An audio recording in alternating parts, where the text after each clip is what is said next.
ప్రభు నందు ప్రియులారా, ప్రభు నామమున మీకు వందనములు. ఈరోజు దేవుని యొక్క వాక్య ధ్యానము సమూయేలు మొదటి గ్రంథము 10 అధ్యాయము 1 వచనము.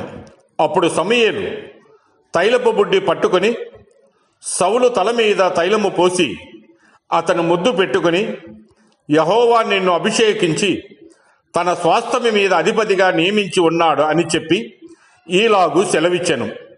దేవుడు ఈ మాటలు దీవించి ఆశీర్వదించునుగాక. గమనించండి ప్రియులారా, రాజైన సౌలు యొక్క జీవితం గురించి మనము ఆలోచన చేస్తే 3 విషయాలు మనకు కనబడుతూ ఉన్నాయి. సౌలు యొక్క పిలుపు మొదటగా మనకు కనబడుతూ ఉన్నది. సౌలు తప్పిపోయిన గాడిదలను వెతకబోగా ప్రవక్త అయిన సమూయేలు ద్వారా దేవుడు అతన్ని పిలిచి రాజుగా అభిషేకించెను. సౌలు ప్రారంభమున వినయ మనస్కుడై తన్ను తాను తగ్గించుకొనెను. దేవుడు తాను పిలిచిన వారికి సేవకు అవసరమైన కృపావరములను అనుగ్రహించును. దైవాత్మ సౌలు మీదికి రాగా ప్రవక్తల సహవాసమున ప్రవచన వరమును లభించెను. విరోధితో సౌలు పక్షమున పోరాడుటకు దేవునిచే ప్రేరేపింపబడిన వారు అతనితో ఏకీభవించరు. అలాగునే రెండవది, దైవ చిత్తానుసారముగా జీవించినటువంటి సౌలు 40 సంవత్సరంలో రాజుగా ఉండెను. దీనిలో 2 సంవత్సరములు మాత్రమే దేవుని చిత్తమున ఉండెను. తక్కిన 38 సంవత్సరములు దేవుని చిత్తము నుండి తొలగినను తిరిగి జీవితమును మార్చుకొనుటకు తరుణముగా ఇవ్వబడెను. అయితే సౌలు పశ్చాత్తాప పడనందున మిగిలిన 38 సంవత్సరముల అతని జీవిత పోరాట జీవితమాయను. చావు బ్రతుకులతో కూడినటువంటి జీవితమాయను.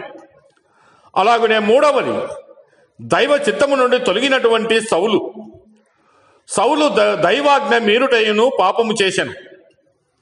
ఉదాహరణకు, అమాలేకీయులతో యుద్ధమున గెలిచిన పిదప తన వశమైనటువంటి సమస్తమును నాశనము చేయమని దేవుడు ఆజ్ఞ ఇచ్చి ఉండగా ప్రజలకు జడిసి అన్య రాజైన ఆగాగును గొర్రెలలోను ఎడ్లలోను మంచి వాటిని నిర్మూలము చేయక కడగా నుంచి పనికి మాలిన వాటిని నాశనము చేసెను.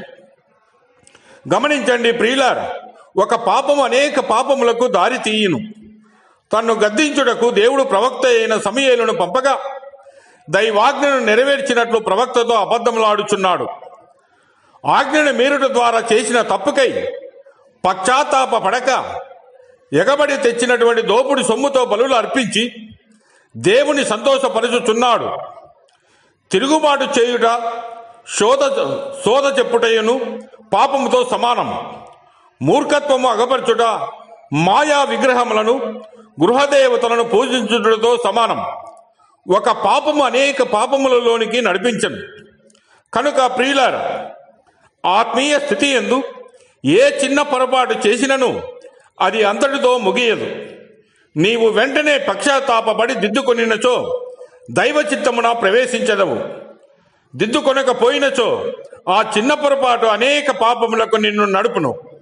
దేవుడు మిమ్మల్ని దీవించి ఆశీర్వదించునుగాక.